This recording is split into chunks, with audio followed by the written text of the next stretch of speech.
Gepli yer Azatlyk Radiosu.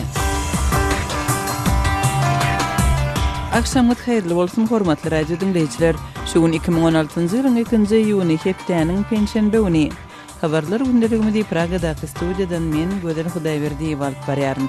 Şuňky programmamyzda Germaniýanyň parlamenti bir asr mundan ozal Osman imperiýasynda ermenileriň gyrylmagyny genosid hökmünde ikrar etdi. Bu Türk ýol başçylarynda gahar gazap döretdi. Tabii ki şu anda Alman parlamentosunun almış olduğu bu karar Türkmen hökümeti şu ýyl daýhanlaryň 1.600.000 tonna gally ýygmagyna garaşýar. Daýhanlar bolsa öz ähmediniň ören girdejisizdigini aýdýarlar. Bakalar petrolya, buğdayı 2 manatdan alýarlar, 3 manatdan bize kepegini satyp duraşýar. Aşgabatyň merkezindäki köçeleriň bir näjesinde ýol hereketi uzak möhletliğin petiklendi. Bu saýoly giňeltmek, onuň ugrunda ýagtyldy sütunlaryny oturtmak boýunça geçiriljek ýol guruluşy işleri 2017-nji ýylda Aşgabatda geçiriljek Aziýa oýunlaryna görülen taýýarlyklaryň çäginde alınıp barýar. Şuň biz bu beýleki temalarda jikmejik durup geçeriz. Programmamyzyň esasy bölegine başlamadan ozal täzelikler bilen tanyşyp bolan. Germaniýanyň parlamentiniň aşağı-köýi 1-nji jahan uruşy döwründe Osman imperiýasynda ermenileriň gyrgyna berilmegini genosid diýip ikrar etdi we Osman imperiýasynyň miras düşeri Türkiýany gahar gazaba saldy. 2-nji ýunda Bundestagyň kabul edilen simbolik häsiýetli 5 sahypalyk rezolýusiýasynda 1915-1916-njy ýyllarda ermenileriň we beýleki hristiýan azlyklaryň genosida tezewar edilmeginiň hatyratyna matam tutmagy çağırş edilýär. Gyrgyna berilen adamlaryň sany 1,5 million diýilip hitlenýär. Türkiýe şol wakalara halkara derejesinde genosid hökmünde garalmagyna Türkiýe karşı çykyş edýär. Ses berişlikden soň Türkiýanyň daşary işler ministri Mevlut Çavuşoglu Germaniýa jogapkärçiliksiz bu esassız kararlar arkaly öz garanky taryhynyň üstüne gömmek isleýär diýip çykyş etdi. Türkiýanyň prezidenti Recep Tayyip Erdoğan Ankaranyň Germaniýa bilen iki taraplyň gatnaşyklarynyň bozulmagynyň ähtimalligi barada gaýtalap duýduruş etdi. Birleşen Ştatlar Demirgazyk Koreýanyň halkara mali sistemasyndaky hasaplaryna ýakynlaşmak boýunça täze ädimlerini etdi. Emma bu soňky tagallalaryň Pxenýanyň ýadro programmasyny çäklendirmek boýunça uzalky hereketlerden näme derejede üstünlükli boljagy nämälim galýar. Birleşen Ştatlaryň Maliýe departamenti 1-nji ýunda Demirgazyk Koreýany pul ýuwmak aladalarynda öňde barýan ýurt diýip atlandyrdy. Birleşen Ştatlaryň banklaryna Pxenýanyň rejimi bilen iş salışmagy gadagan edýän bu hereketiň Demirgazyk Koreýanyň halkara üzgünligini hasam güýçlendirmegine garaşylýar. Birleşen Ştatlaryň bu ädimleri Demirgazyk Koreýanyň 2016-njy ýylyň başyndan beri amalaşylan ýadro synaglarynyň ýyzyanyna gabat geldi. Birleşen Ştatlaryň we Günorta Koreýanyň harbiýleri Demirgazyk Koreýanyň soňky ballistik raketa synaglaryny 31-nji maýda amala aşyranlygyny aýtdylar. Täjikistan gadagan edilen Islam Gaýtadan Döreş partiýasynyň iki liderini ömürlük türme tutsaglygyna hökm etdi. Bir näçe uzak möhletli tutsaglyga Duşenbeýanyň Suudi partiýanyň lideriniň orunbasary Saýdamir Husaynini we Muhammad Hayitini ömürlük tutsaglyga hökm etmek hakyndaky karary 2-nji iýunda çykardy. Partiýanyň ýokary derejeli agzalaryndan ýene 8 adam 14 we 28 ýyl aralygynda türme möhletine eýe boldy. Partiýanyň aklawçysy Zurafu Rahmoni we suud edilen 2 zenan 2 ýyllyk türme tutsaglygyna hökm edildiler. Topar öňki goranmak ministri Abduhalim Nazazoda bilen 2015-nji ýylyň sentýabr aýynyň başynda häkimiýeti basyp almak üçin dildöwüşük gurnamakda şüphelenýär. Suud işine ýapyk kapylaryň aňyrsynda seredildi. Häkimiýetler Islam Gaýtadan Döreş partiýasyny gozgalan gurnamakda aýplaýarlar. Baş suud partiýany ekstremist we terrorist gurama diýip atlandyrdy. Ýurdun daşynda sürgünlikde ýaşaýan partiýanyň lideri Muhiddin Kabiri aýplamalary ret edýär. Eýran şol haç ziýaratyna öz ziýaratçylaryny iýermejegini resmi derejede elan etdi we Saudi Arabistanyň ziýaratçylary kada laýyk howpsuzlyk şertleri bilen öpçün etmezlik taýplady. Ýakyn günde oruň iki ýurdunyň arasynda dartynly mesele bolmagynda galýan haç geçen ýylda ziýaratyň dowamında dören basabaslykda 2426 adamyň şol sanda 400 Eýranlynyň helak bolmagyndan soň has agyrlaşdy. 2015-nji ýylda bolan helakçylykdan soň Eýran howpsuzlyk boýunça goşmaça çärelere kepil geçilmegini talap etdi. Emma Eýranyň Saudi Arabistany bilen şu hepde geçiren gepleşikleriň ikinji tapgary mesele çözgüt getirmedi. Demirgazyk Owganystanyň Gunduz vilayetiniň resmiýetleri Talibanyň söwüşçileriniň şu hepde awtobuslara hüjüm edip zamun alan 2 adamy öldürenligini habar berdiler. Gunduzyň polisiýasynyň metbuat wekili Hazretullah Akbarynyň 2-nji ýyłynda aýtmagyna görä, 2 öldürülen zamunyň cesetleri 1-nji ýyłynda ýoluň gyrasynda tapylypdyr. Akbarynyň sözlerine görä, howpsuzlyk güýçleri zamun galyan ýene 8 adamy boşatmak barada operasiýa başlapdyr. 31-nji maýda Talibanyň söwüşçileri Gunduzyň gara ýolundan barýan awtobuslara eden hüjüminiň netijesinde adından 13 adamy öldürdüler we ençimi adamy zamun aldylar. Argentinaly futbol ýyldyzy Lionel Messi ilkinji gezek Ispaniýanyň suwdunda çykyş eder. Hormatly radio dinleýijiler, siz günüň käbir täzelikleri bilen tanyş bolduňyz. Biz gepleşigimizi dowam etdirýäris.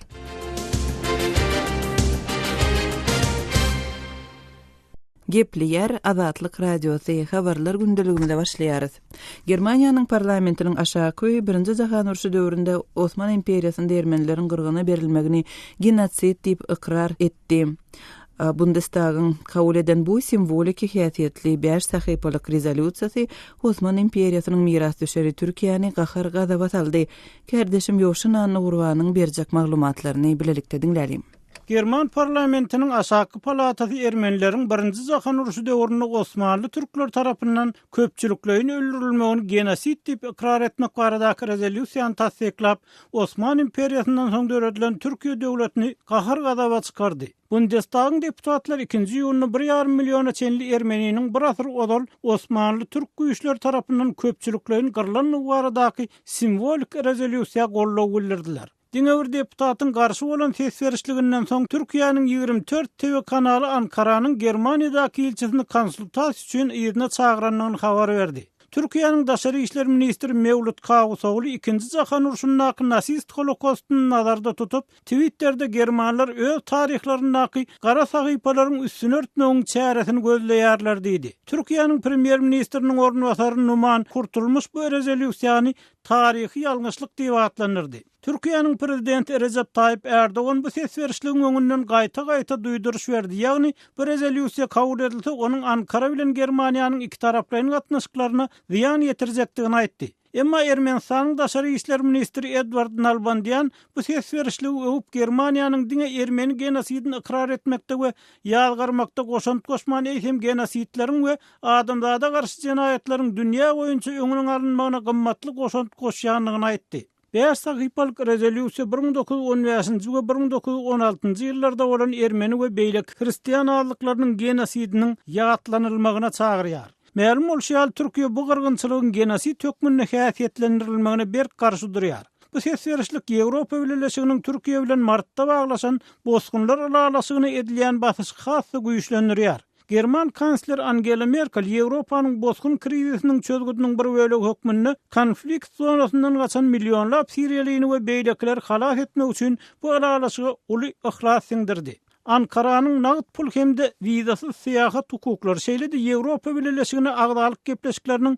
tizleşdirilmegi üçin bosgunlaryň akymyny peseltmäge razy bolmagy barada Türkiýe bilen baglaşylan alalaşyk derarly Merkel öz syýasy wagtlerini ortaga goýdy. German resmiler genosid ses berişliginiň Ýewropa Türkiýe migrant alalaşygyna ziýan bermejegine umyt bildirdiler. Şol ruwatda dolar şeýle ähtimallygyň bardygyny gowulýarlar. German deputatlary rezolýusiýanyň 1-nji jahan uruşy mahalyna German imperiýasynyň şol wagt Osmanly imperiýasynyň ýaranynyň bu gyrgynçylygy togtatmak üçin hiç zat etmeýänligini boyun alýanlygyny hem bellediler. Rezolýusiýada Germaniýanyň nasist holokostynyň ýekedärliginden habarlylygy we Germaniýanyň adamzada garşy edilen jenaýatyň öňüniň alynmalygyny öz oýnan rolyny gynanýanlygy aýdylýar. Rezolýusiýa German hökümetini Türkiýany ermeni halky bilen ýaraşygyň berk esaslaryny goýmak üçin sürgünlikler we gyrgynçylyklar meselesini açyk çözmäge ruhlandyrmaga çagyrýar. Merkel'in konservativ yaran parlament fraksiyasının Hristiyan Demokratik Birleşigi, Hristiyan Sosyal Birleşigi yaranlığının lideri Volker Kauder bu rezolýusiýa ne Türk halkyny ne de häzirki Türk hökümetini hiç birini ýazgarmaýar diýip nygtap aýtdy. Kauder Germaniýanyň APD telewizionyna çykyş edip, Germaniýa Türkiýe bilen işleşmek isleýär we Türkiýanyň 2 million adam kabul edip, olary esewan bolup migrant meselesini çözmekde ägirdilik goşant goşýanlygyny ikrar edýär diýdi. Birleşen Milletler Uraması genosidi bir milleti, etniki, cinsy ýa-da din topar tutuşlugyny ýa böleklöýün ýok etmek niýetinde hereketler diýip keskitleme berýär. Emma Birinji Jahan Uruşundan soň Osman imperiýasy bozulmaly bäri Türkiýe Respublikasynda urulan hökümetler bu gyrgynçylygyň genosit bolanlygyny red edip geldi. Ankara ermenileriň Birinji Jahan Uruşynda arly turan grazdan gowwalar esasynda ölenligini, Osmanly dolanurjylaryň hristiýan arlygyny gyrmak üçin guramaçylykly kampaniýa geçirmänligini aýdýar. Türk hökümeti Osman imperiýasynyň ýykylmagy netijesinde köp sanly türkün hem ölenligini belleýär. Ermenistanyň prezidenti Serj Sargsyan birinji ýylyny German deputatlaryny Erdoganyň duýduruşlaryna üns bermezlige çağırdy. Ermenileriň genosidini siz diňe başga bir döwletiň başçysynyň gahary geljek diýip genosid atlandyryp bilmeseňiz bu adaletliler diýip Sargsyan Germaniýanyň Bild gazetine aýtdy. 20'den uğrak yurt, şol sanlı Fransa, Orsiýet, Italiýa, Brazil we Kanada ermenileriň Osmanly türkler tarapyndan öldürilmegini we deportasiýa edilmegini genosid tökmünne häsiýetlendirdi.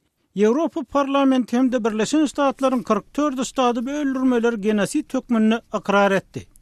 Kerdeşim Ýowşan Anurwanyň maglumatyny dinlediňiz.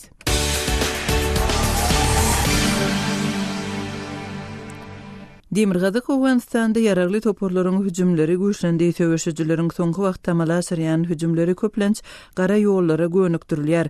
31-nji maýda Gunduz welaýatynda Taliban topory ýolda barýan awtobuslara hüjüm edip ondan gowrak adamy öldürdi we ençime ýolakçyny zamun aldy. 2-nji ýunda zamun alan adamlardan ýene ikisiniň ölü tapylanlygy habar berildi. Soňky ýagdaýlar barada Awganistandaky habarçymyz Şamerdan Gulumradynyň maglumatlaryny dinläli.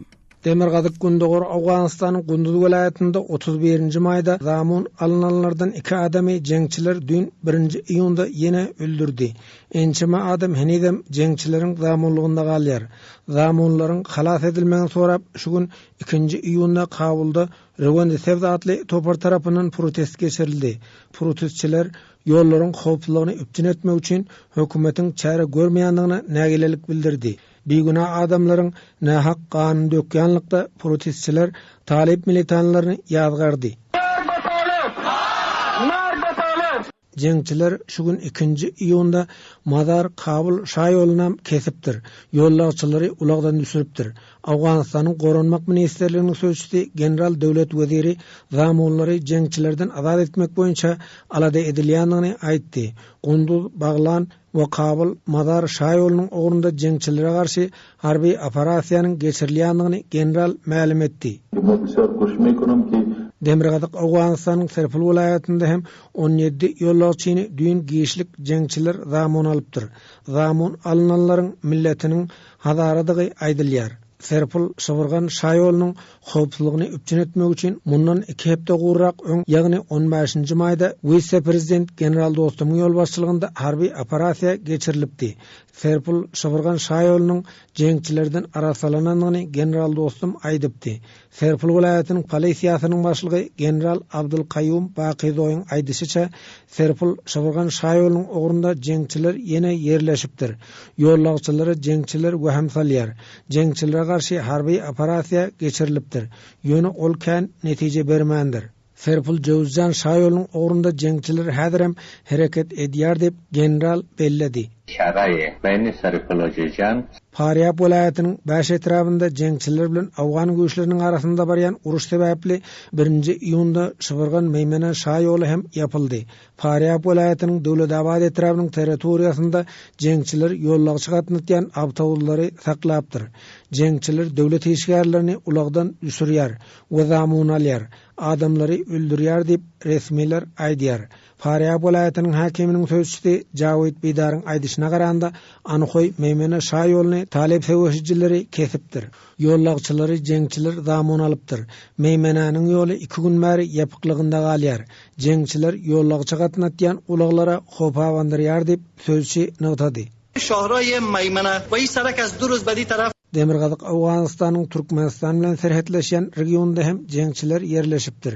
Serhet ýakada ýerleşen jeňçileriň aglabasynyň Merkezi Aziýaly militanlardygyny yerli resmiler habar berýär.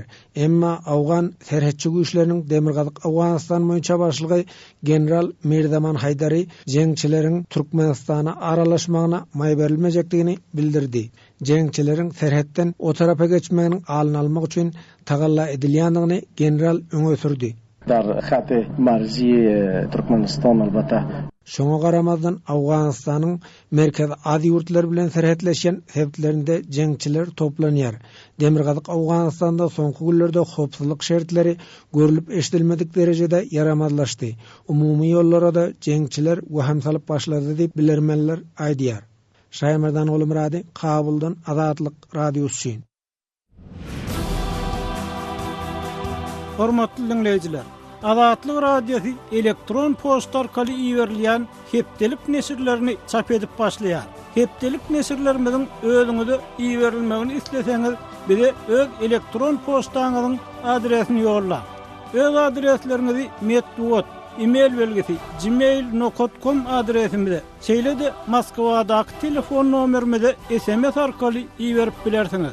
Telefon nomerimiz 7-926 236 04 55.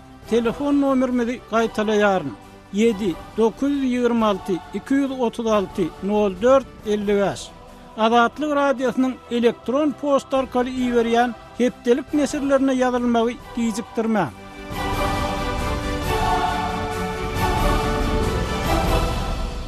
Gepleýär Azatlyk radiosu siz habarlar gündeligimizi dinleýärsiňiz. Türkmenistanda 1-nji ýylda resmi taýdan galla uragy başlandy. Bu işde Ahalmal, Mariulebab, Balkan vilayetlerine 8-nji ýylda daş oğuz vilayeti hem goşular. Bu ýyl Türkmen hökümeti 1.600.000 tonna gallanyň ýygylmagyna garaşýar. Emma gallany ýetişdirýän we ýygnap döwlete tapşyrýan daýhanlar öz ähmediniň peskirde jiberýänligini aýdýarlar. Şeýle ýagdaýyň döremeginiň sebäpleri barada kärdeşim Sehranyň Türkmenistanda ýazyjy Haman Murat Bugaýew bilen geçiren söhbetdeşligini dinleýälim. Amanrada Türkmenistanda galla uragy başlandy. Şu prosesiň barşyna geçen ýyllar bilen deňeşdirilende näme tapawut gözeýilýär? Soňky 3-4 ýyllykda emele tejribe bilen deňeşdirende ilk bir ýagdaýyň gözüne iýilmedi. Ýöne öten aşan Türkmen telewiziýasynda görkezlen video şekillerde bir inanmazak wagtlaryň aýdy görkezýärdi. Meselem şol bir ýerden kombayn gallany orup geçýär ýa-da bolsa beýleki bir tehnika şol orlan buğdoý meýdanyna galladan galan samany eýem dağıp maşini yüklapdy. Oň ýanyndan traktor gelip ýeri sürüp bir dönür gözetmek üçin hamana şol ýerden şuna hasyl ýerli şuna samana mizmurly ýer sürülen inniki ýylyň ekişini taýlandy diýip bir hil ananmazak wagtlarym görkezdiler. Ýöne edilgesen ýylkyýaly öňküýlerde bolýardy. Gallorogyna başlandy, özün ululy dawaraly wadalar berdiler. Büyük gatylyň geçen ýyllardan köpüni aýtdylar. Belki Hudaý köp bolsun, çäzine bereket. Ýöne öňküýlerim gallorogy başlananna ululy wadalar berýärdiler. Şol şäherler ýene gaýrlar soňuna bolsa döwlet plany borçnamat ýerine ýetmeýär. Amanradan prezident Berdimuhammedow şu ýurtda daýhanlaryň zähmeti esasynda bol galla hasylynyň ösürilip ýetişdirilendigini aýtdy. Emma käbir daýhanlar bolsa özleriniň gözeňine tutan hasylyny alyp bilmän ýylyň soňuna hökümete bergili bolup çykýandygyny hem aýdýarlar. Muňa nähil düşünmeli? Bir ýerde daýhanyň özüne örmen günah gözlämokdy eýsem şol ähli günah daýhan hojalygyna ýol başçylyk edýän adamlarda ýa-da beýleki etraf derejesindäki guramalarda diýip düşünýän sebäbi daýhany eken hasylyny doly ýygnamagyndan ozal daýhany bol hasyl ýetişdirmä mümkinçilik göredilmeli. Her näçe gynanlardan bolsa bir Türkmenistanyň köp ýerinde tuğ yetmezleri duyulýar. Şol üçin daýhanlar şuna asmandan inje ýağşa ýağmura bir baglaýarlar köp halatda edil gerek wagtynda eken bänelerini sorup bilmeýänligini aýdýar. Galy berse dökün ýene gaýry bilen üstüne edilşi erweden däl bolyn ýöne şol dökülleri ekin meýdanlaryna çepmekde ony edil gerek pursat ullanmakda daýhan ýene de kynçylyga duçar bolýar. Tehnikanyň ýetmezligi üçin ol özüne goý berilen dürli dökülleri ekin meýdanyna sepip bilmeýär ýa bolmasa bahane diýerler sen yerin çiğer şolsuynam ulu teğen kansalt bilen bok bilip bir daýhanyň haýysynyň ýüzüni rulýan gezeklerim bar tekrar. Amanrada soňky döwürden ýurtda ençeme traktorlaryň, kombaynlaryň satyn alynýandy habar berilýär. Olaryň bir daýhanlaryň işini ýeňilleşdirmekde rolu barmy?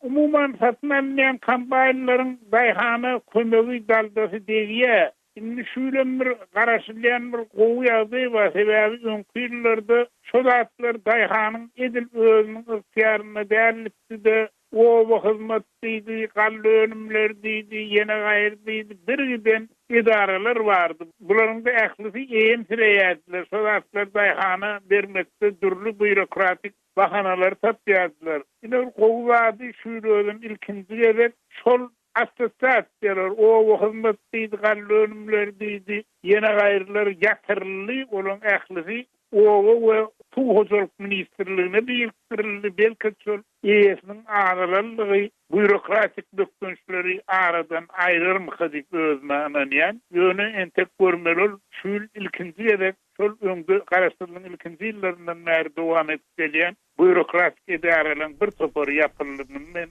oğlu öyrozum ediyor. Kardeşim Tehranyň Türkmenistanly ýa-da Jaman Murat Bogaýew bilen geçiren söhbetdeşligini dinlediňiz. Ahal vilayatynyň 60 ýaşly ýaşaýjysy Selim aga daýhanlaryň zähmetiniň girdejesi bolmagyna buğdaýyň döwlet tarapyndan satyn alynmagynda narhyň kesgitlenmeginde görýär. Onuň sözlerine görä döwletiň daýhanlardan satyn alýan buğdaýynyň bahasy soň daýhanlara satylýan kepekden hem has arzan bolup çykýar.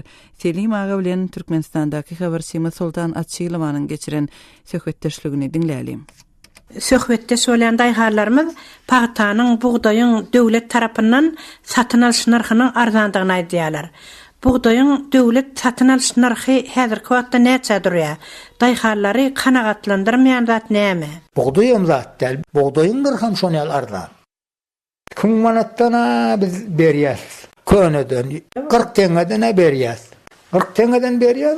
Onu ugundan bir näçeden alýas biz? 50 kilo un 260'dan alýas. Bakalar pes bolýar. Buğdaýy 2000 manatdan alýarlar, 3000 manatdan bir de kepegin satylyp durasy.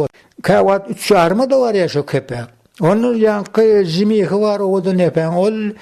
Oňon bakadyna 3000'dan geçdi, 3000 boldy. Bizden o pahtan ol 1 manatdan alyp kepegini hem 60 teňeden satjak ol bize ýokary bolýar her bir adam. Daýhany lokan girdeji ýok otaýda. Pes bolýar. Buğday ekiş döwri gadal ekip berýärlermi? Giýje galdyrma. Ol köpüsi giýje galana şonu ýawryň aýagyna çene ekip bolýar köp beri. Suw ýeterlik bolýarmy buğdaýa? Suw ýetýär. Suwmuz ýaşy. Ondan şol ýygym döwri şonu kammaýynda wagtynda ýygýarmyna käbir ýerlerde ýetişmän dökülýär buğdaý diýilýär. Ýok, kammaýynymyz buğdaýy kammaýyn kän. Buğdaýyň kammaýyny gowy saklaýarlar, hemçilik goýanaklar onda. Buğdaýyň göwürlän wagty bolýarmy? Ýa, buğdaýyň göwürlän wagty ýok. Gowy piştirýärler indi. Ýerrak wagtlar göwürä morzak bolýar. Ýene soňky döwürlerde wagtyny orýarlar laýyk. Ala Kur'andan soň orýarlar. Näşe diýerler da şu tamdyrda durmaýan çörek bolýar. Çörek tamdyra ýapylanda durmaýar diýär, gatjá diýär. Şunuň sebäbi näme diýär? Tamdyrda çörek gatjanyň sebäbi bada ugun şu täzerek bir gatjá. Haparak bolan wagty bir gatjá diýip hasap edýän men. Buğdaý haparak bolsa, çöregi garrak bolýar, turşurak bolýar. Şol hapalykdan bolýar şu turşuluk eleka. Onun turşulugy. Onun turşulugy. Çörekde gowy doýulýarmy? Çörekde doýulýar, gowy ertesi, şowuny iýsen geljaklygyny iýsen gowy. Soğuya çöreğin eýen turşuluk gelýär ýa çörekden bir geli, ajymtyk bolup. Buğdaýdan başga şu arpa, ýorunjat ýeňalyk ekler ekilýärmi daýhan birleşikler? Ekilýär bilen arpa ekilýär, ýorunjat ekilýär, hem mallarçylyk bar da bizde. Habarçymy Sultan Atçylowanyň Ahal vilayatynyň ýaşaýjysy Selim aga bilen geçiren söhbetdeşligini dinlediňiz. Türkmenistanyň paýtagtynyň merkezi köçeleriniň birnäçesi ýapyldy. Aşgabatdan gowşan maglumatlara görä Taparmurat Türkmenbaşy şaý ýoly şeýle-de onuň bilen birleşýän ýene birnäçe köçeleriň çatryklарynda ýol hereketiniň böwetlenenligi aýdylýar. Ýollaryň ýapylmagy bilen bagly ýagdaýyň jekmejekleri we ýaşaýjylara döredýän täsirleri barada Kärdeşim Merdan Sariýewiň maglumatlaryny dinläýälim. Aşgabatyň Esasy prospektleriniň biri bolan Taparmurat Türkmenbaşy şaý ýolunyň 2 kilometr goly bölegi gurulşyk işler sebäpli ýapyldy. İýunyň 1-den 2-sine geçilen giýje gurung giden şaý ýoluň Demirazykda Oguzhan, Ozolky Aytakow, gün ortada 10 ýyl awadançylyk, Ozolky Moskovskaya köçeleri bilen çatryklarynyň arasy petiklendi. Bu şaý ýoly giňeltmek, onuň ugrunda ýagtyldy sütünlerini oturtmak boýunça geçiriljek ýol gurulşy işleri 2017-nji ýylda Aşgabatda geçiriljek Aziýa oýunlaryna görülen taýýarlyklaryň çäginde alınıp barylýar. Belläp geçsek Taparmurat Türkmenbaşy şaý ýolunyň petiklenen böleginiň günwatar ýakasynda Olimpiya şäherçigi ýerleşip, ýoluň bu tarapy alınıp barylan gurulşy işleri sebäpli eýýäm tat 3 ýyldan bäri ýapykdyr. Taparmurat Türkmenbaşy şaý ýoluny gündogurdan gelip birikän köçelerinde şaý ýolu bilen birikän çatryklaryna uly beton bölükleri goýulyp germe edildi. Bu köçeleriň umumy sany 7 deň bolup, olaryň arasynda Ýunus Emre, Ýaşlyk ýaly has köp gatnawly köçeler de bar. Şaý ýoluň ýapyljakdygy hakynda aprel aýynyň başlarynda Türkmenistan we Neytralny Türkmenistan gazetlerinde habar berilen bolsa-da, prospekt boýunça gatnaýan 10 goly awtobusyň täze marşrutlary barada hiç ýyly maglumat berilmedi.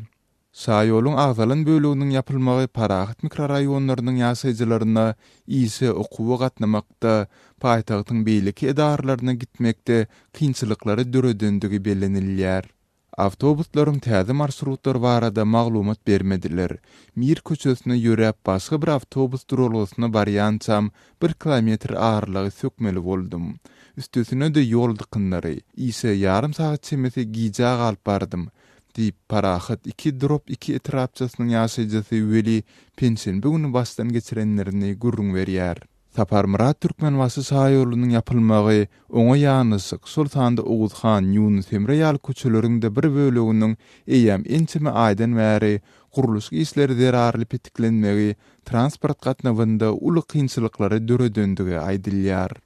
Üstüne alınıp barylan köçe gurulşy işleri sebäpli ýollary darlyk edip başlady.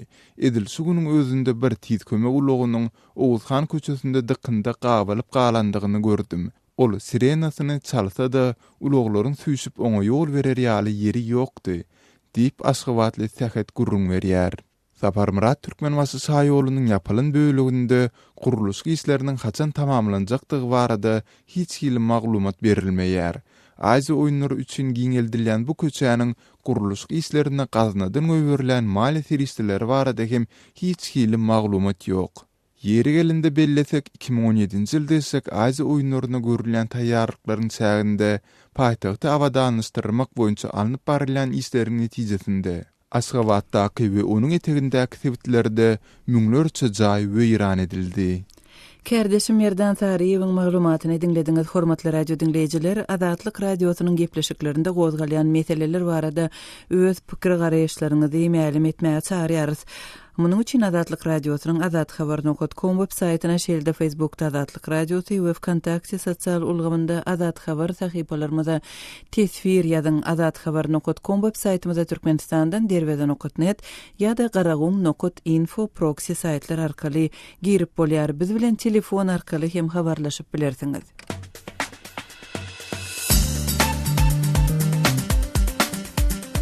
Hormatly radio dinleýijiler, Adatlyk radiosu bilen telefon arkaly habarlaşmak isteseňiz biziň asbadaky telefon nomerimize jaň edin. Nomerimiz 7-926-236-04-55.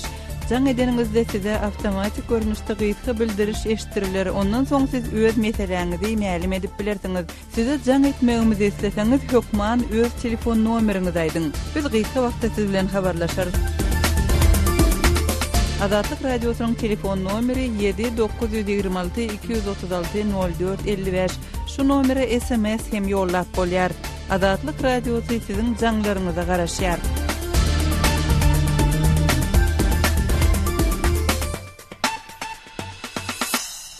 Hormatly radio dinleyijiler, şunun bilen yarım saatlyk habarlar gündeligimiziň şuňky sanyny jemleýäris. Saatly hareketmeden soň gepleşigimizi ýazgy görnüşinde dinläp bilersiňiz. Azatlyk radiosynyň efir tolkunlarynda galyň.